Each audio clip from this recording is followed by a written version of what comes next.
قریظہ اور بنو نذیر یہودیوں کے دو محلے تھے مدینہ طیبہ میں. نبی پاک صلی اللہ علیہ وسلم کے ساتھ انہوں نے معاہدے کیے 2-3 دفعہ، لیکن ہر دفعہ انہوں نے معاہدہ توڑا. یہ وعدہ کرتے تھے کہ اگر قریش حملہ کریں گے تو ہم مسلمانوں کی حمایت کریں، وعدہ یہ تھا. لیکن جب حملہ ہوتا تھا تو یہ پس پردہ ان کی حمایت کرتے. 3 دفعہ انہوں نے معاہدہ توڑا. نبی پاک صلی اللہ علیہ وسلم نے فرمایا اب ان سے معاہدہ نہیں کرنا، ان سے جنگ ہی کرنی. اب جب ان کو پتا چل گیا کہ ہم سے جنگ ہونے لگی تو منت کرنے لگے، گزارش کرنے لگے. نبی پاک صلی اللہ علیہ وسلم نے فرمایا نہیں، اب ان سے کوئی بات نہیں کرنی، جنگ ہی ہو. 3 دفعہ ہو چکا. انہوں نے منت کی بنو قریظہ نے کہ ہمارے پاس نا حضرت ابو لبابہ کو بھیج. حضرت ابو لبابہ رضی اللہ تعالیٰ عنہ انصار کے قبیلے سے تعلق رکھتے تھے. قریظہ کے محلے میں بڑا عرصہ وہ رہے تھے، ان کی وہاں تعلق تھا، ان کی زمینیں آگ تھے، جائیدادیں تھیں، دوستیاں تھیں. جہاں انسان رہتا ہے وہاں اس کے تعلقات بن جاتے ہیں. حضرت ابو لبابہ رضی اللہ تعالیٰ عنہ سے چونکہ غربت رکھتے تھے تو کہا جناب ان کو بھیج دے. نبی پاک سید عالم صلی اللہ تعالیٰ علیہ وسلم نے کہا ابو لبابہ چلے جاؤ، ان کو بتانا نہیں. ویسے میں نے فیصلہ کر لیا ہے کہ اب ان کی گردنیں ہی کٹیں گی، لیکن تم نے بتانا نہیں. ان کی بات ضرور سن کے آؤ، وہ کہتے کیا ہے لیکن کو وعدہ نہ کر کے آنا. حضرت ابو لبابہ جب وہاں پہنچے نا تو مومن نرم دل ہوتا ہے. وہ جو ان کی عورتیں تھیں وہ رونے لگی، بچے منتیں کرنے لگے، ایک موقع اور لے دے، اب نہیں کرتے، ہم بھول گئے تھے، غلطیاں ہو گئیں، ایک دفعہ. جب بڑی منت کی تو حضرت ابو لبابہ نا اشارے سے کہنے لگے اب کچھ نہیں ہو سکتا، اب تو تمہارے گلے کٹے. کہتے ہیں جب میں نے یہ لفظ کہے تو وہیں مجھے خیال آیا کہ میں نے تو اپنے نبی سے خیانت کر دی، میں نے تو محبوب پاک سے خیانت کی. حضور نے تو کہا تھا بتانا. فرماتے میں روتا ہوا نکلا، سیدھا مسجد نبوی میں آیا. حضرت ابو لبابہ نے مسجد نبوی کے ایک ستون کے ساتھ اپنے آپ کو باندھ لیا. آج بھی وہ ستون مسجد نبوی میں موجود اور اس پہ لکھا ہوا ہے یہ توبہ کا ستون ہے، آج بھی موجود ہے. حضرت ابو لبابہ نے وہاں اپنے آپ کو باندھا. 8 دن بیت گئے. نماز کا وقت آتا تو ان کی بیوی آ کے کھول دیتی، قضائے حاجت کے لیے کھول دیتی، نماز کے لیے کھول دیتی. 8 دنوں سے بندے سے سننا کم ہو گیا، آنکھوں سے نظر آنا کم ہو گیا، سماعت اور بصارت میں مسئلہ بن گیا. حضرت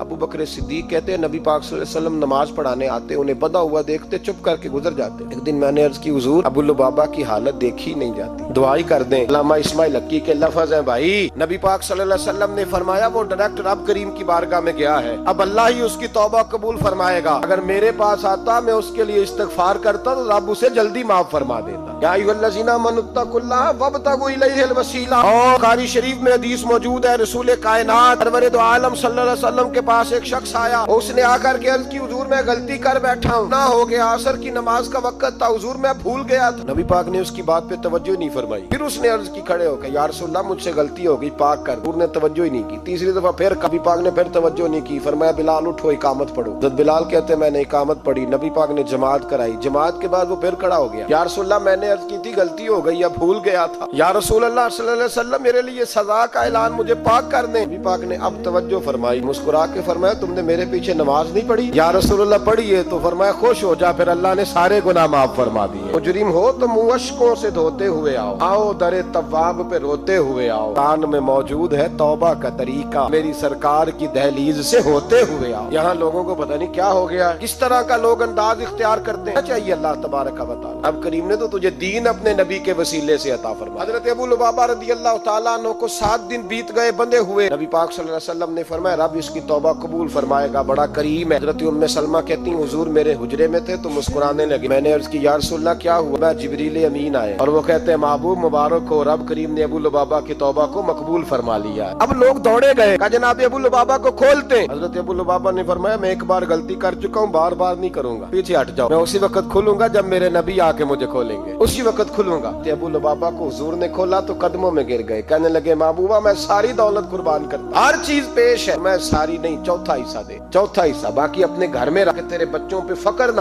صحابہ کرام ذرا سی غلطی ہوئی، ذرا سی بھائی ذرا سی خطا، بنو قریظہ بات ہے پوری سمجھے بھی نہیں، ارے سے خیانت کی لفظوں سے نہیں، لیکن 7 دن وہ بندے رہے. یہاں لوگ بڑی بڑی خیانتیں کر کے ڈٹے ہوئے، احساس ندامت قریب نہیں پھٹکتا. ہم لوگ ہم سے کو پوچھتا ہے صاحب کیا حال ہے تو ہم کہتے ہیں بھائی جتنا صاف ستھرا میں دوسرا شاید ہی تجھے ایک دنیا میں انسان ملے. ہمیں اپنی غلطیاں سدھارنی چاہیے، جہاں جہاں ہم سے خیانتیں ہوتی ہیں وہاں ہمیں دیانتداری کر لینی چاہیے. حضرت ابو نور علیہ رحمہ نے لکھا ہے، فرماتے ہیں محمود غزنوی کا دور تھا تو آدمی محمود غزنوی کے پاس نا اپنا کیس لے کے آیا، مدعی بن کے آیا. اس نے کہا بادشاہ میرا کیس بڑا نرالا ہے. بادشاہ سلامت نے کہا وہ کس طرح؟ کہنے لگا یہ میرے پاس ایک تھیلی ہے، میں نہ سفر پہ جانے لگا تو یہ تھیلی پوری ہیروں کی بھری ہوئی، فلاں علاقے کے جو قاضی صاحب ہے نا، میں دفعہ